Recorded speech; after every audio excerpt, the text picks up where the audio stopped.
Hello,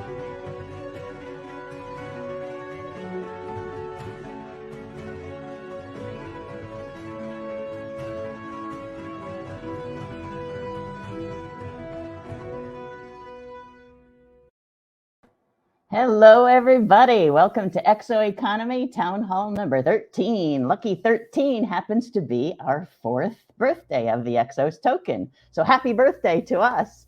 The community has doubled since last year, and we've got an exciting 30 doubling challenge launching today. You'll see it here first. So you'll be able to go and double your tokens from last year and add to our cumulative community. So without further ado, today's very special. We're going to be talking to the young minds of the future, talking about where this is all taking us. Let me introduce you to our host, Kent Langley. He's the COO of OpenEXO Inc. and the mastermind behind the EXOS token and its path to liquidity.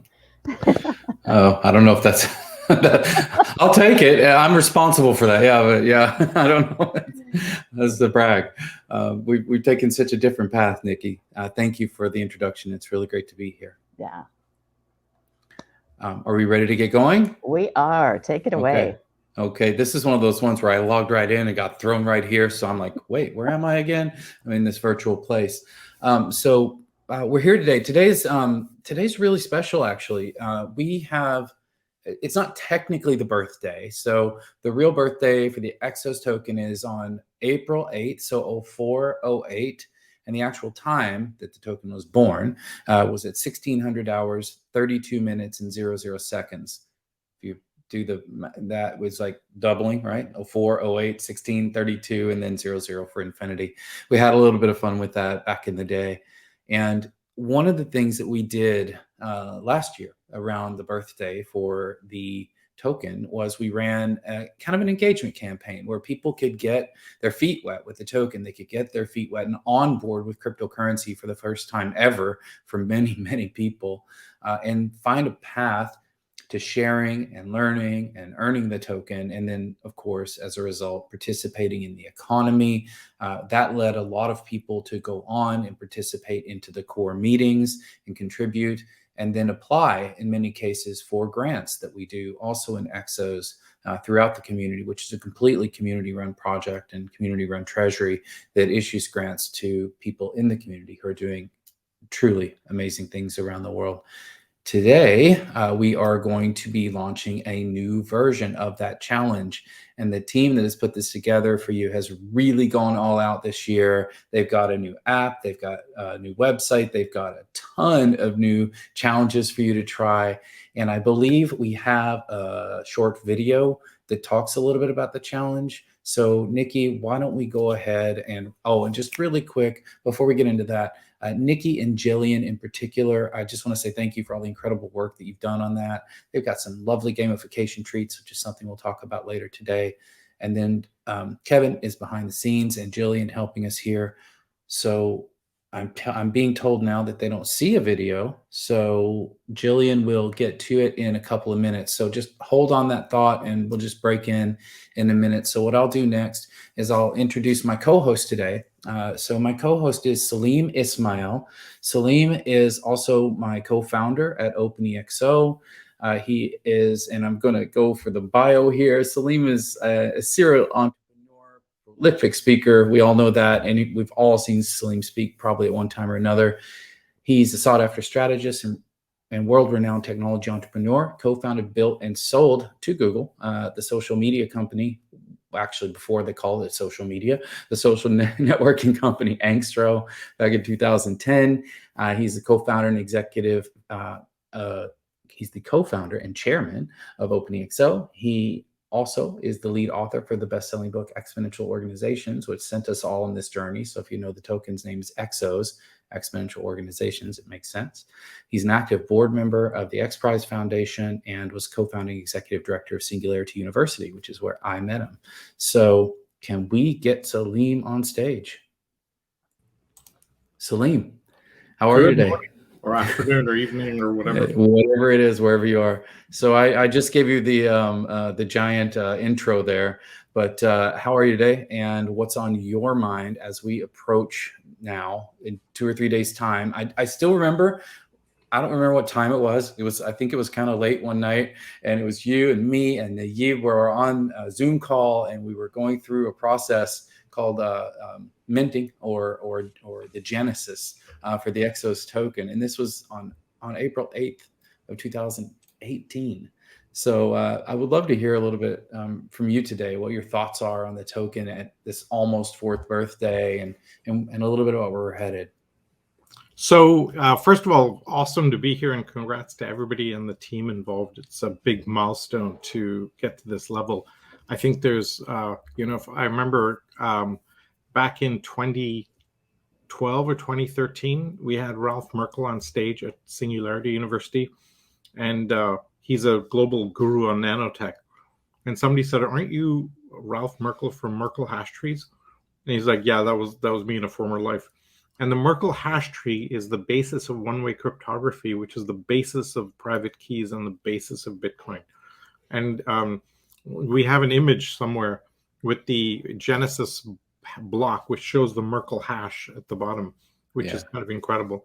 So when we were thinking about when should we launch this thing, given the background in our exponential thinking, we decided the best time for the Genesis block was 0408 at 1632, and thus it came to be. 4 years later, I think we're super thrilled with where it's gone. I think the key point a couple of key points. One is we are community first. We've been thinking about this for a long time. This is not new.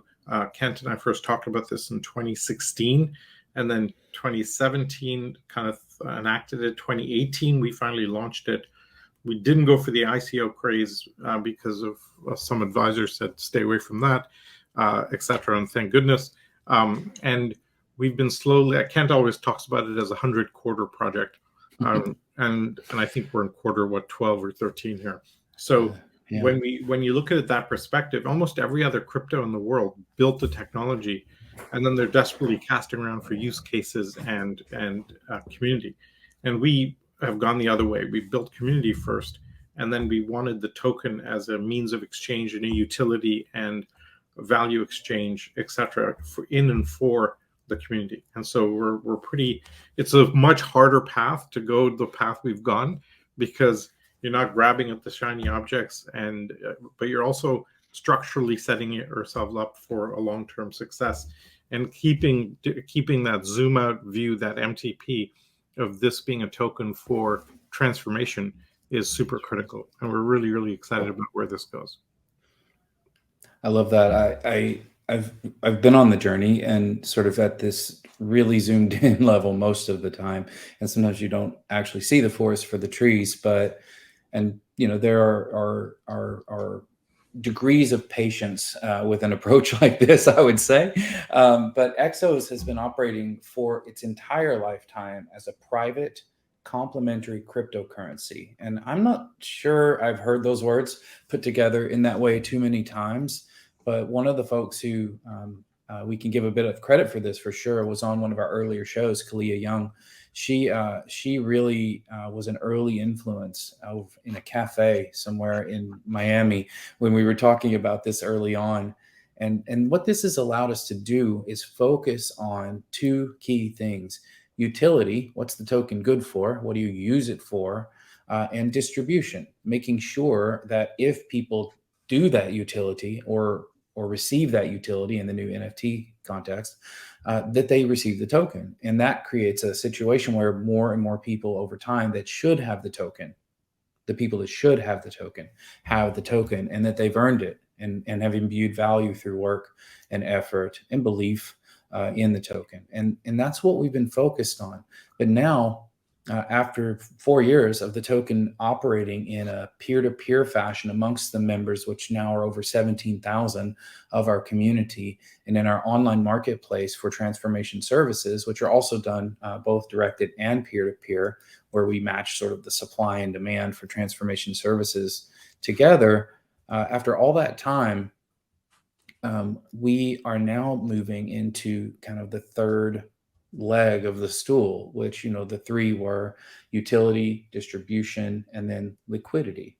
We did not focus on liquidity first. That's what Salim was talking about. We focused on community first. And this is a unique thing about the EXO economy, about the EXOS token, and about how OpenEXO has approached it.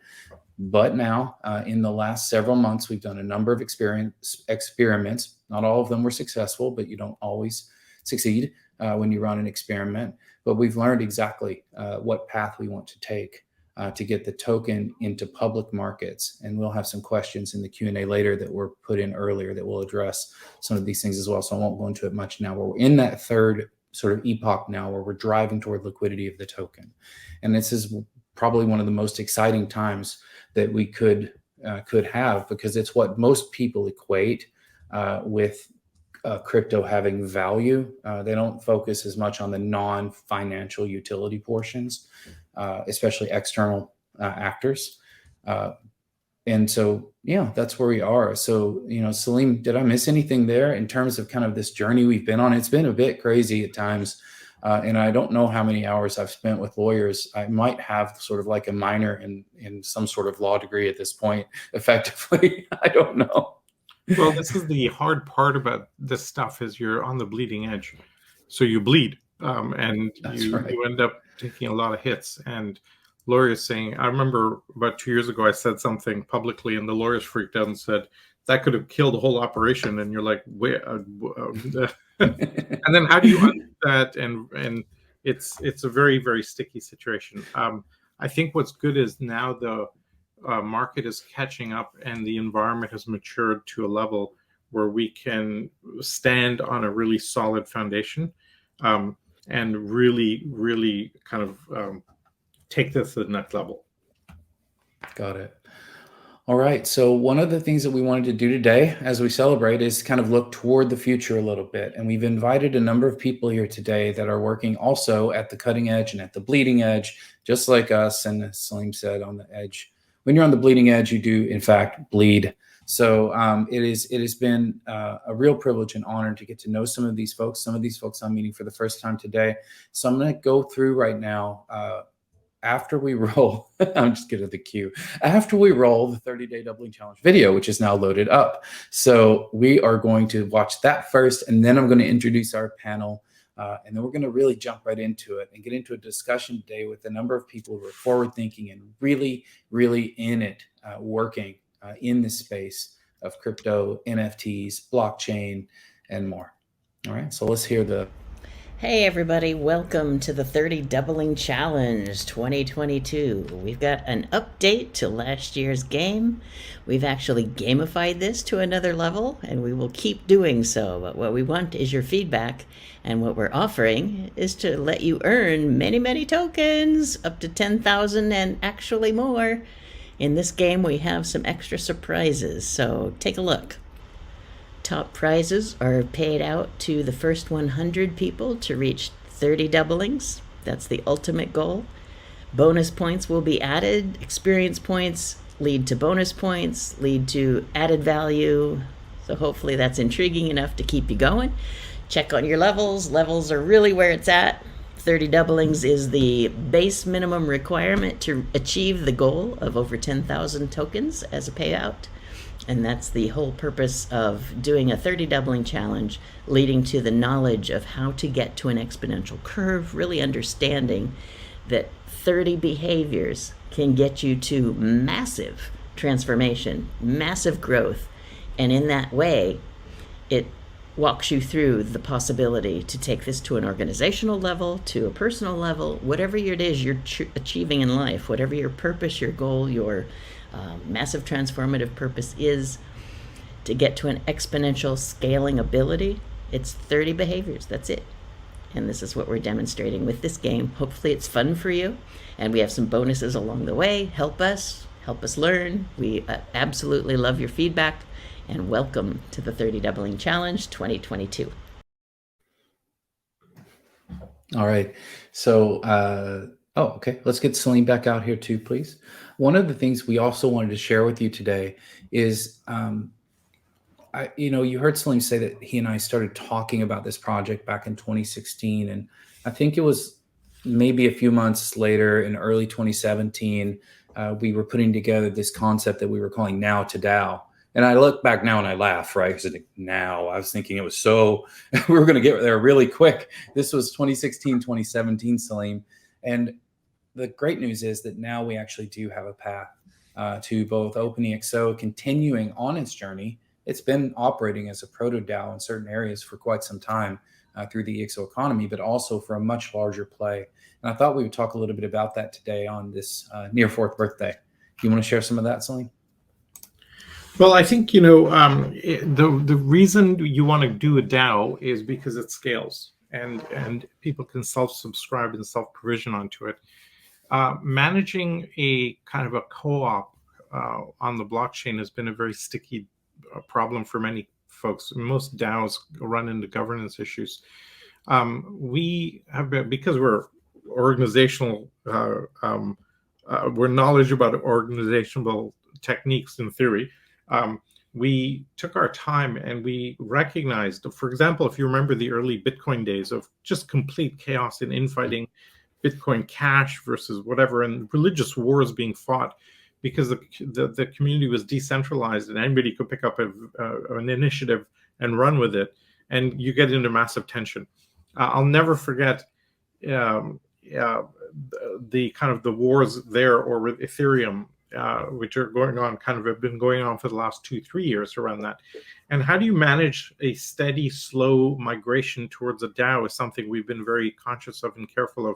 And we've been slowly moving the community towards voting on tokens, voting on governance, et cetera, et cetera. And we're just about ready to take that final step and turn into a DAO, because the community is now ready and we can push more and more governance and decision-making down to the DAO. For example, should we adopt such and such a change to the model?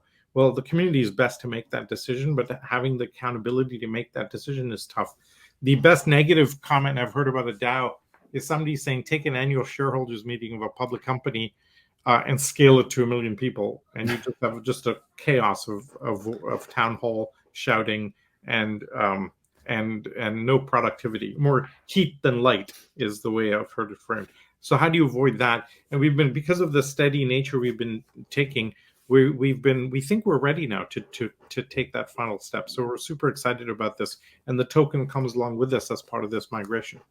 Yeah, not too many people are directly. We have a large community, Salim, about 17,000 people, but it follows a typical kind of distribution rule, the 99-1 rule. So we have about 90% of the community that is benefiting from all the work that's being done, and members of the community out there reading the forum posts, participating in projects, coming to events. And then there's about 9% of the community that's directly involved on a regular basis, called a weekly basis, give or take. And then there's about 1% that are every single day. They're in there, they're doing things, they're helping to run treasuries, they're moderating the sway proposals that go through, which is one of our core decision-making tools that we use in our DAO. Right. And those folks are the ones that are really doing really the hard work, the legwork that's making it totally possible for us to create this, what now people are calling kind of a gradual decentralization, if you like. I think we've been on that journey going on a while now, maybe a few years now, 5 or 6 years. And so it's a really amazing to see how all that's being received in the world. And the urge is to kind of just jump straight to the end, because it's just, this slow bringing the entire community along is like a nightmare. Unfortunately, you can't skip steps. Yeah, you just can't. Consultant in Montevideo or Uruguay has no idea what crypto is, and you're trying to kind of guide them along and bring them along. Or I'm Canadian, people don't understand a lot of this stuff up there, and so I could say the same about every country equally. So the challenge is, how do you bring them along and then have them be part of it, and then more importantly, have them own it. That's right. That's the whole point. Exactly. Everything is set up for that over time. Is that what we call decentralization, but it's also decentralization of ownership, which, without getting all lectury, we really do draw a lot of inspiration from the long history of cooperative organizations, collective these days, holacracies, sociocracies, and the like, which have really cracked the nut on this type of distributed governance that's needed for DAOs to operate. But what's happening is crazy, is the digitization or digitalization, if you like, crypto monetization of those things. That didn't happen before, right? They didn't do those things. But when you put those two together, or all those things together, it's amazing. So, all right. Well, I'm going to go ahead and start introducing our panel. We have a big panel today, so this is going to be fun and interesting. Salim, you'll help me keep the questions interesting. We have four panelists that are joining, and I'm going to introduce each of them, and the team will start to bring them on as we go through. So the first person today is Heidi Cuppari. Heidi's the founder and CEO of Dreamtank, and she is one of the founders of Island 17. She is, as the CEO of Dreamtank, is on a mission to ignite youth around the world through entrepreneurship to use their imaginations and to innovate the future to make their biggest dreams a reality. I've personally been involved with Dreamtank on and off since 2020, I think it was, when we did EXO World, which is where I met them and met Heidi. And it's been a tremendous journey, and I've met a ton of amazing, powerful young adults through that process. It's been really great. So let's get Heidi on. Hi, Heidi. You're on mute. That's the phrase of the century. Welcome. Welcome. Thank you so much for having me. Hi, you bet. Good to see you. It's really great to see you as well. I'm going to get the rest of the folks out. So the next person we have joining is Julian Alvarez. Julian is a 25-year-old entrepreneur, software engineer, and podcaster. He's a software engineer at Meta. He is a co-founder and CEO at Mindflow, and he hosts the Inventing the Future podcast. That's inventingthefuture.ai, and it features visionary tech entrepreneurs that are solving some of the world's biggest problems. Apparently, he interviewed Salim early this year. Welcome, Julian.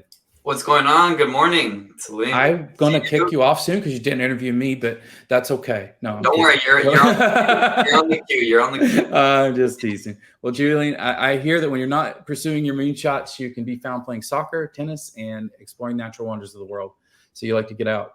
Oh, yeah. Yeah, there's awesome. A lot to explore externally and externally. We can't wait to hear some of your experiences at Meta and beyond as you're on today. So the next person coming on is Aditya Dixit. Aditya is a New York University master's student in computer science with a background in product management, data analytics, machine learning, and software development experience. We need your help, Aditya. Happy to have you on here. He applies his diverse background growing up in varied societies, loves to meet, interact, and gain knowledge, always considering acceptance of all diversities. He's humble, honest, and curious, and his passion is keen to broaden and further improve his perspective through his academic explorations. Aditya, welcome. Thank you so much for having me, everyone. I truly appreciate being on this panel today. It's great to have you here. Thank you. Last and not least is Kyle. Kyle Pierkowski. Sorry, Kyle, I totally messed that up. You'll have to fix your name for me. Kyle is a web designer and XR world builder. Kyle is driven to create astounding websites and immersive tech experiences, pushing the edge of creativity. He specializes in creative technology, art, and business while advancing design projects with sustainability and respect for all. And one of Kyle's works that I have seen, and we will probably see in just a little bit. Hi, Kyle. Is one of the flyover of Island 17 and some of the design there. So you'll be able to talk about that perhaps in a little bit and how you did that and what it's been like to design a 3D metaverse. Totally. Thanks for having me. Yeah, it's Pi Orkowski, so you were close. Oh gosh. All right. Thank you for that. Yeah. No, I do my best, but yeah, it never, I always get at least one wrong. All good. All right. Well, so we're here today and we've got a bunch of questions for all of you. Salim and I will probably take turns asking questions. And I just want to invite you, the panel, if something comes to your mind and you're like, hey, I want to ask a question, do it. It's a little bit of a DAO-like thing to do. Just let us know. And we're very happy to entertain those questions as well if you come up with something good. Okay. All right. So let's see. How do we want to start today? Okay. First and foremost, we're talking about a project called Island 17 a little bit today. Island 17 is using NFTs. It's a 3D metaverse environment. It's gamified. There's a whole lot going on there. And one of the things I wanted to ask first is, what is it that inspired you or encouraged you? And we can take turns on this. Just raise your hand if you'd like to break in. What is it that inspired you to focus on the United Nations Sustainable Development Goals as the subject matter for Island 17? Who would like to go first? I'll share. So I have a background in 18 years in impact investing and social entrepreneurship, and I would say what really drives me is how can we leverage all the different asset classes towards social impact? And I was really on a mission to look for that for a long time. And I'm sure you can imagine how delighted I was when all these technologies and these different structures can actually support innovation, using economic empowerment and not needing to necessarily to use all of the old world tools, which is very exciting. But when I saw that the Sustainable Development Goals came out 18 years ago, the impact investing space was very, very, very new. It wasn't even a word yet. And it was very hard for people to balance doing good on one side with making profit on the other side. And so in the initial days, those impact investing pioneers, we were trying to fit impact models into an old world profit model, because that's what we had. So in the beginning days, we were saying, like, aren't we great?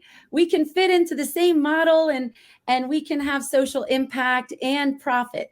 And yet the exit strategies actually don't serve the social impact models that we've had, right? And so for many years, actually, impact leaders were looking for what problems can we even agree on the set of problems that we have.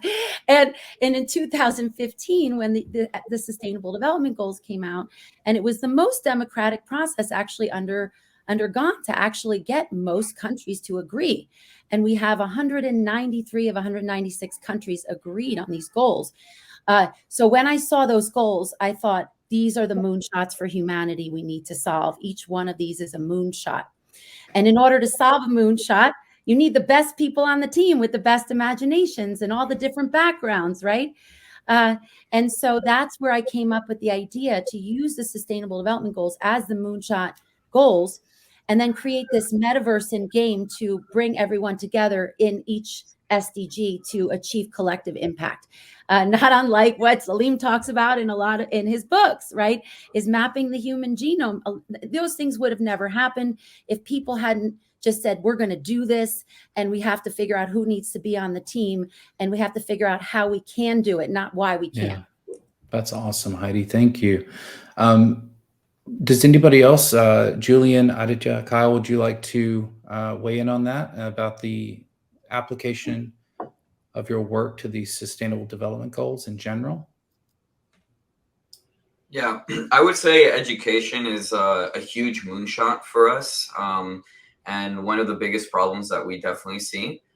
So what I do with Mindflow is that we're a learning platform that rewards people with crypto for being able to learn different fundamental life skills, right? Like habit building, finding their confidence, uncovering their values and limiting beliefs. And really the way we see it is that we live in a world where the only constant is change, and that rate of change itself is accelerating. So the need for learning has never been greater. And in fact, as we all well know, many jobs are being lost to automation, technology, and whatnot. However, new jobs are also being created, but it just so happens that these new jobs tend to require higher or different skill sets. So we need learning more than ever, but there's also this pain point around how do the people that need the learning the most, the people with lower incomes, how can they prioritize learning when they're so pressed by near-term survival needs? Right. So if you create a financial incentive, it intrinsically creates or extrinsically creates this motivation. But then you also make the learning super fun. So there's intrinsic motivations, and then you make it incredibly valuable and aligned with their purpose. So it's kind of at the fundamental level for many things, and that's how we see it. I'm hearing some words in there that I recognize from a popular gamification framework. One of the interesting things that you've all done on Island 17, is you've adopted the concepts of gamification, which is the application of game design techniques to non-game environments, oftentimes, or for other reasons. In this case, trying to solve for or motivate people to solve for the SDGs. I was curious, who would like to take a shot at why is gamification crucial to the adoption of the future or the inevitable future? Yeah, Kent, I'll speak to that. Go for it. So the traditional model of education and learning has not really been inclusive of gamification in the sense that humans at their core level, I believe every human likes to play and has played some type of game in their lifetime, whether that be physical or a digital experience. That's where we're really kind of meshing the two now, is how do your digital in-game actions translate to the real world, and how does it improve both realities? So therefore, gamification is super important.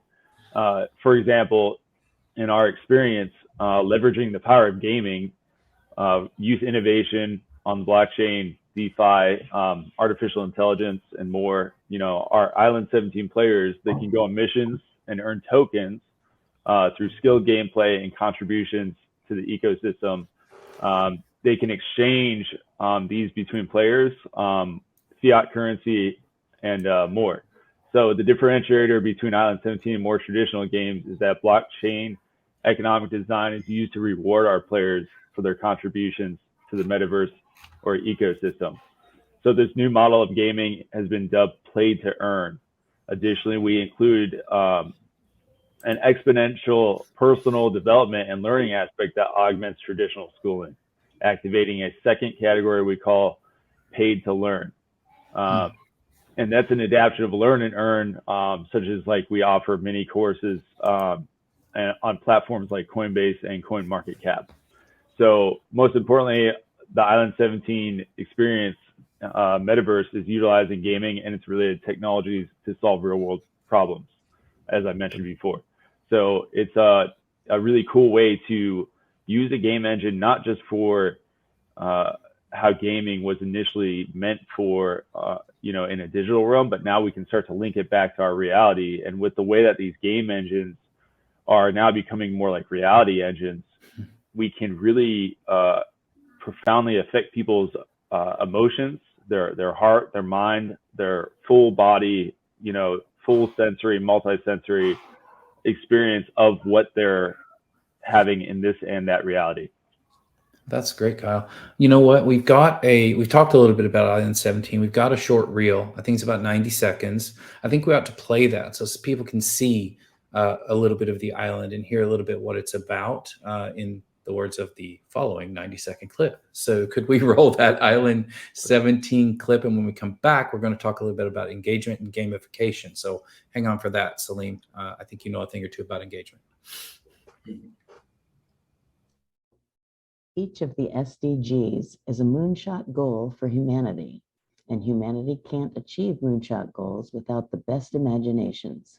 Enter youth under 30, the digital natives of our time. Island 17 is creating a world where the ideas and imaginations of youth are championed and implemented in all sectors across the globe. Our mission is to support actions related to the SDGs through youth-driven gaming, education through gamification, Web3, and other frontier technologies, and social entrepreneurship.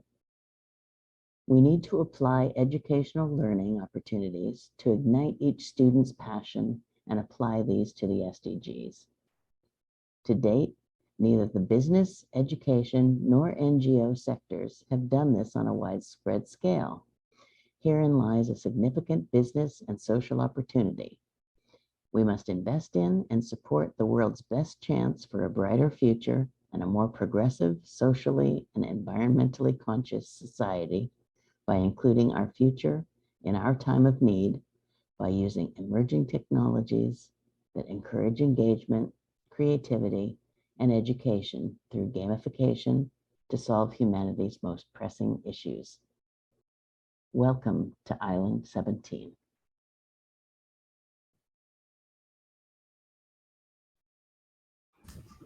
So it's beautiful. Kyle, did you have a hand in designing that? Yes. I think yes, you did. I did. Yes.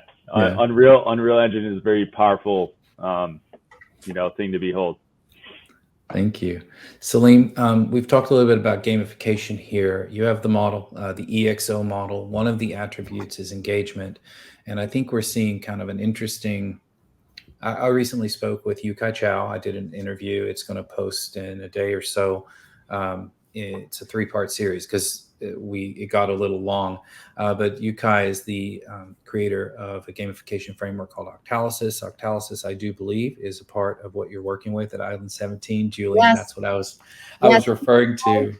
Yukai actually has been working with us for 4 years and has helped us design and assess all the hackathons that have created the proof of concept.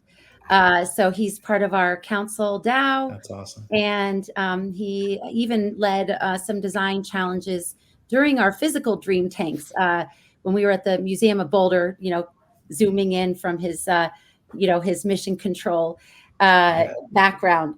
So when we saw his video 4 years ago, we met him immediately. And it's just like someone gets it, like 4 years ago, 4 years ago when we had this kind of idea, this concept, the technology and a lot of things did not meet it.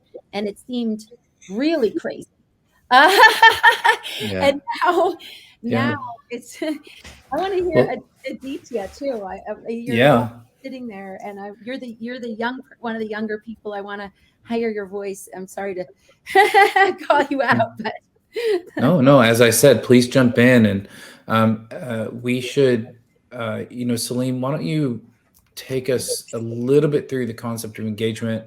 I don't remember, you didn't get a chance to meet Yukai yet, right? Not yet. No, we've exchanged a couple of messages.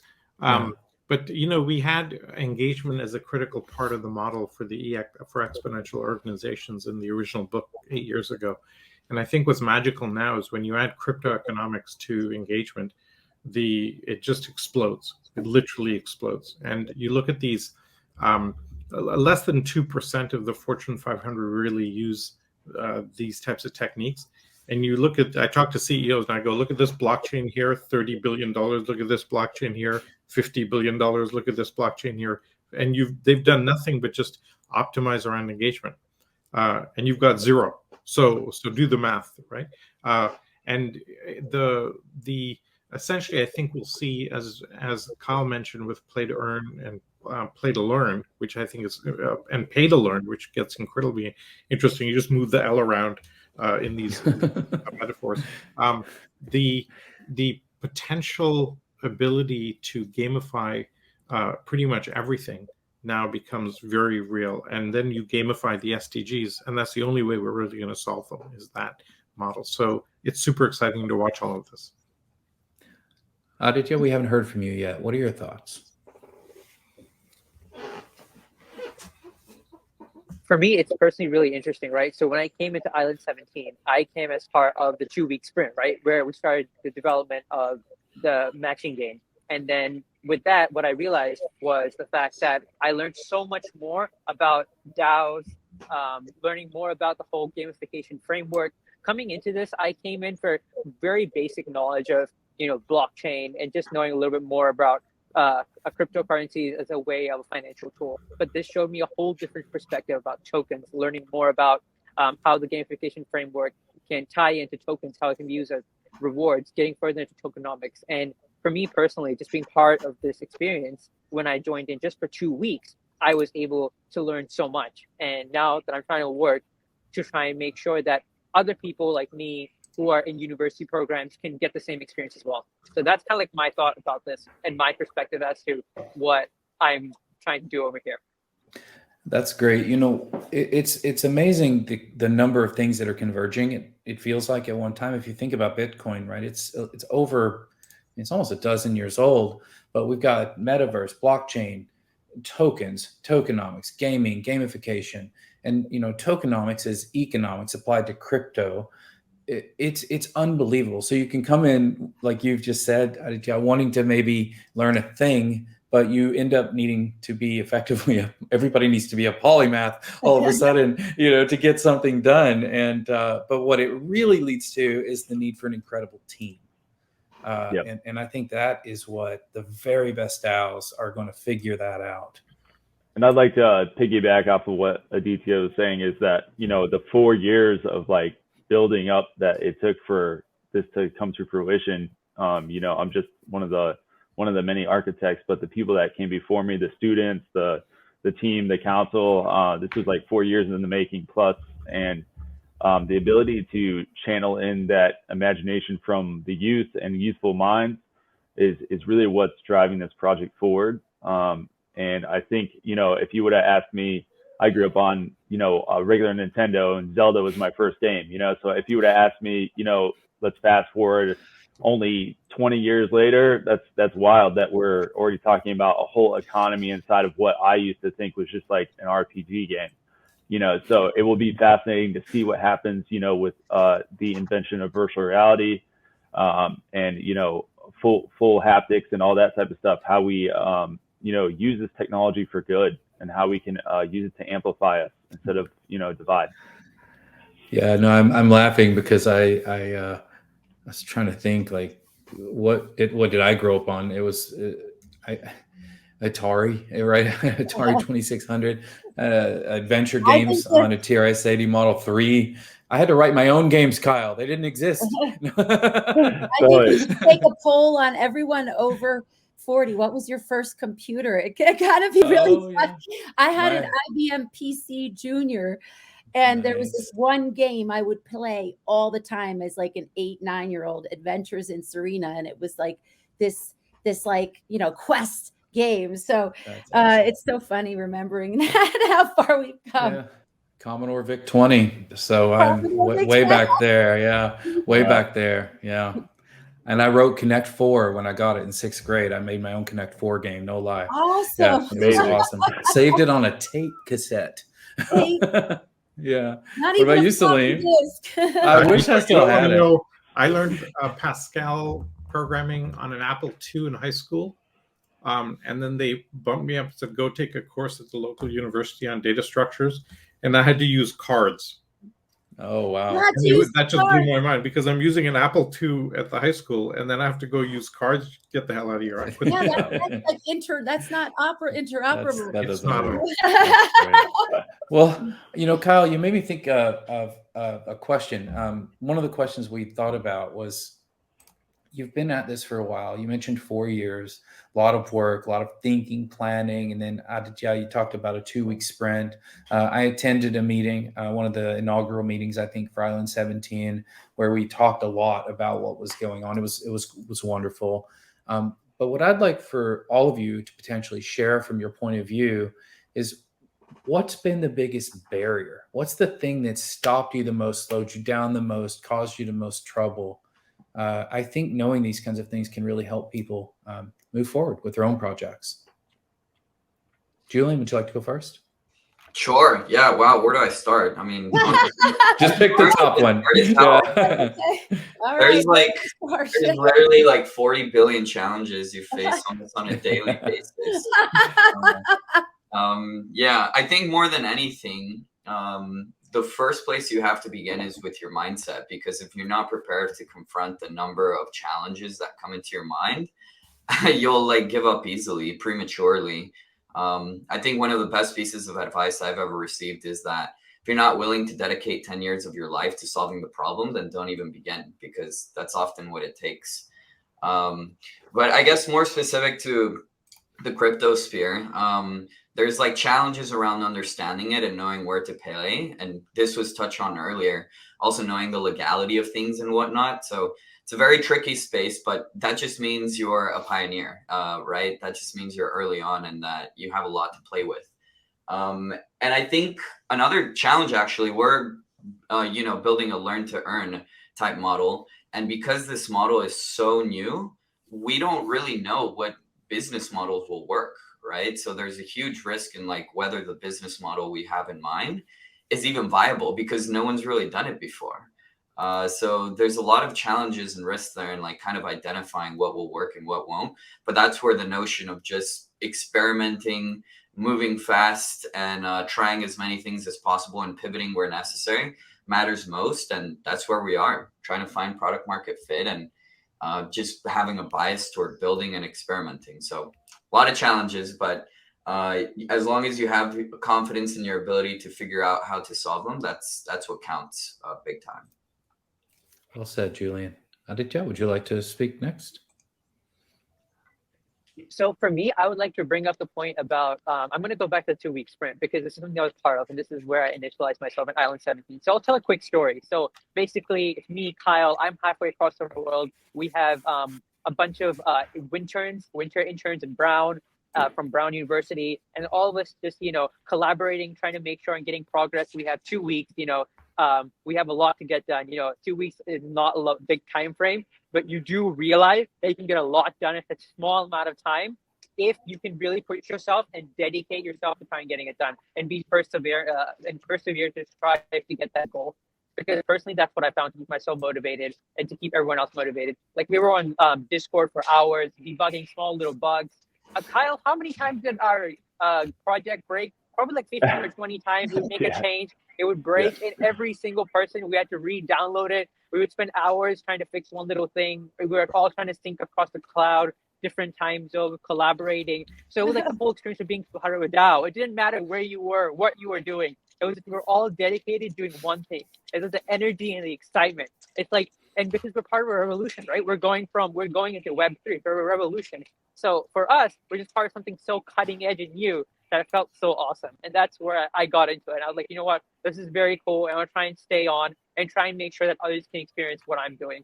So that's kind of what I bring to this perspective. And that's kind of what my experience was in terms of challenges that I personally faced. And I realized that how all these things helped me to try and become more successful, and all of us as well. Well, your passion is palpable, Kyle.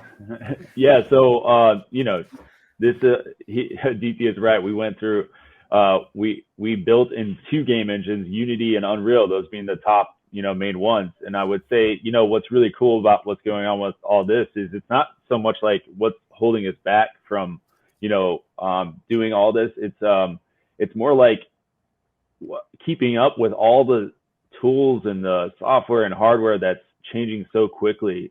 So it's more like your ability to be fluid and flexible and adaptable. And so a lot of that is really like inner work that's going on before you do anything externally.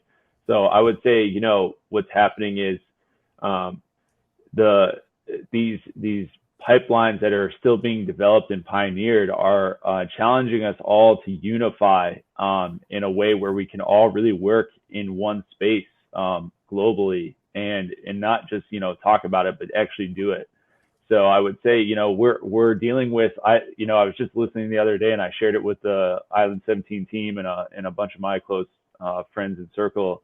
There's a podcast, Video Games Real Talk, and their latest podcast, which I thought was perfect, how video games are creating the next renaissance. And I think that's really important because there was a renaissance on this planet, probably multiple times, recorded and unrecorded. But the last one that was recorded, was in one place on the earth. And we have yet to experience a global renaissance in the way that we all can operate multidimensionally. And I just, like, one of my inspirations is Da Vinci, who, was a painter, a philosopher, an inventor, probably a video gamer. He probably had a video game and he didn't tell anybody about. So, and so, like, there's so many ways that we can operate and wear multiple hats. And that's just, I think, innately how we are all wired. So and then, part of what Heidi brings in, which is really beautiful and great energy, is the antidote to dream crushing.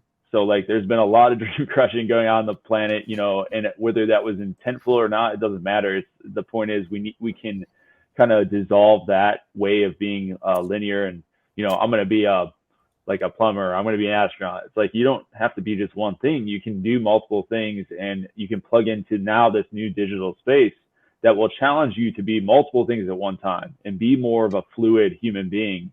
And therefore you can offer even more gifts and serve, the greater whole, in a much more enlightening way, I believe. And that really is like, a new opportunity for the next renaissance is approaching. I love that. You know, I could definitely see Da Vinci playing Dungeons and Dragons, pen and paper probably at the time, but yeah, you know, sure. And you know, I was just reading a book, Kyle, and I'm blanking on the name right now, but they talk about the difference between learning and teaching, and that in the context of the vast amounts of digital knowledge that we have available to us. I mean, this panel will get recorded, and if there's something in here somebody needs, they'll always be able to go back and find it. YouTube is insane. Search for anything you can think up on YouTube, and you can find it and learn how to do at least some of it, and then probably find more people that are connected to it. And if you take that initiative, that's what I try to show my kids how to do, because I'd like them to be able to do that themselves. You know, Salim, heard a bunch of stuff here. Really be curious if you have any burning question to ask the panel at this point. Anything on your mind? It's a question on what problem do you get most excited about leveraging the metaverse, leveraging cryptocurrencies? What global SDG do you think we can attack the best? I'll take that. Actually, gender equality. If all we did was focus on gender equality and really look at the subconscious and unconscious biases that drive our decisions every day to create platforms, events, and so on that women don't show up at, looking really, really deep and innovating around really understanding how can we bring more gender equality in every area of society. And I was at an event on International Women's Day at the United Nations in 2018, and a group that was really attacking the SDG 5, gender equality and reduced inequalities, did say if that was they did some research and they compiled this statement. So, which is, if we only focused on gender equality, then all the other sustainable development goals would be solved. Very interesting. We've got time for one more response, and then we'll have to start to wind down the panel. I'm sorry to say, we could probably talk for hours and hours. There are many things to discuss. Would anybody like to share or ask a question or give a word of advice? Whatever is on your mind. This is your time to shine.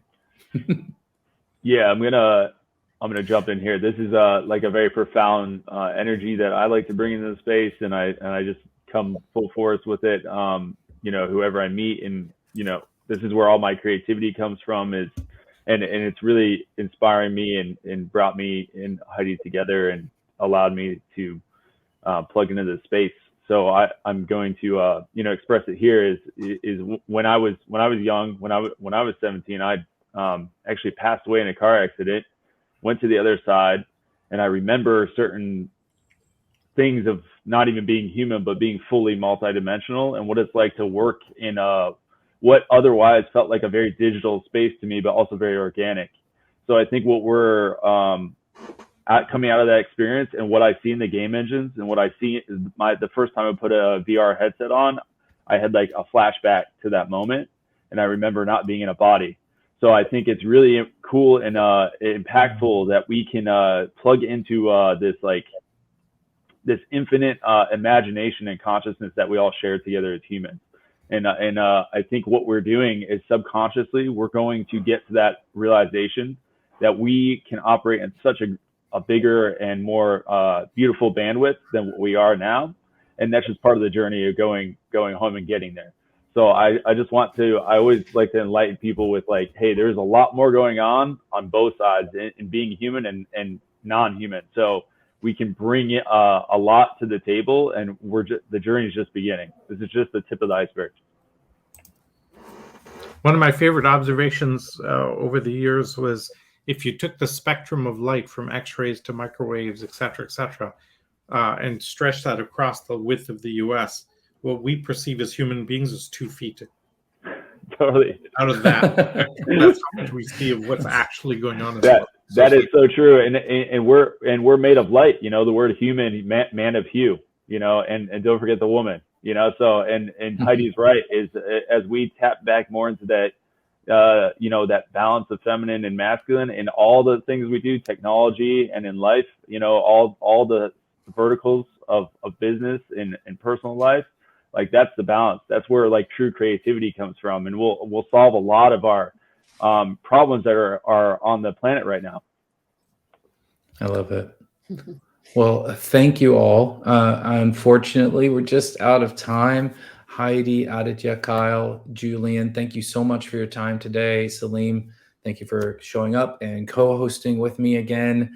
This was the 13th one of these, 14th, I forgot, I'm sorry. It's been a lot. And we've done these over and over, and it's been quite a journey. And it was just a real pleasure to have all of you here today. So thank you for that. And I'd like to thank you. I'd like to thank you and the EXO Economy for supporting youth ideas and youth innovation. And I didn't get quite to answer the challenge question, but I will say that when people stick by you, even when there's mistakes and messes, which is really for innovation. And I'm really grateful for the investments you've made in helping us. And we're excited to explore further how we can create what Salim says and what a lot of the actual kids say in Dreamtank, which is we're basically building a better federation for the world. What was it your dad said, Salim, we have to do? I love that. Your dad said. I was talking about, I did a talk called Fixing Civilization. And in one of my late night philosophical meaning of life sessions, he goes, I totally disagree with your talk. And somebody goes, so I said, do you not think we need to fix civilization? He goes, yeah, of course we do. The problem is we're not civilized.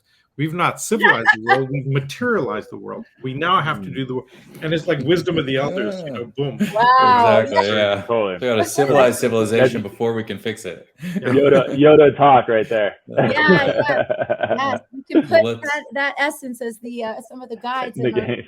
Yeah. Well, you're very welcome, Heidi. It's been a pleasure since the moment we met, and I can't wait to see what we all get to do next. And we're very much in support of Island 17, Dreamtank, and all the different things that you're all doing. So please keep us. Massive shout out for Nikki. Nikki. Absolutely. I'm about to pass this whole thing. Give a standing ovation for Nikki. Everyone in the EXO community. She is amazing. Well, what Nikki is nature when I first met Nikki, I said, Nikki, you're gonna have to figure out different ways of doing things, and you might need be used to around here. And she's like, oh yeah, sure. And now she's like, oh my God, I didn't know that's what you were saying. But okay. But she's been doing it, and it's been wonderful, Nikki. So thank you for helping us put all this together today. I'm going to turn the whole show back over to you. We're all going to get dumped backstage so you can wind us down and take us out on. All right. Thank you, everybody. It was so wonderful to have you. I have wonderful clips that we're going to clip and send around, repurpose all of this brilliance that was shared today. And I want to thank the team behind the scenes. So Jill, Kevin, you bailed us out again. Thank you. There's always stuff going on in the background that people don't get enough credit for. And I really appreciate the team. We have our EXOS Angels, and we basically have people in the background making all of this happen. So let's play the game. 30 Doubling Challenge is live for 6 weeks. We will be adding new challenges every single week, every few days, as a matter of fact. So thank you so much. I appreciate your being here. Town Hall number 13 out. Be exponential. The NextGen Economy Podcast is all about young people making waves in business and innovation. We interview some of the most inspiring changemakers out there who are developing creative solutions to achieve the Sustainable Development Goals. If you're looking for a dose of inspiration and some practical tips on how to make a difference in the world, this is the show for you. The NextGen Economy Podcast is brought to you by EXO Angels and sponsored by Island 17, Dreamtank, EXO Economy, and Futureville. Visit us at nextgen-economy.com.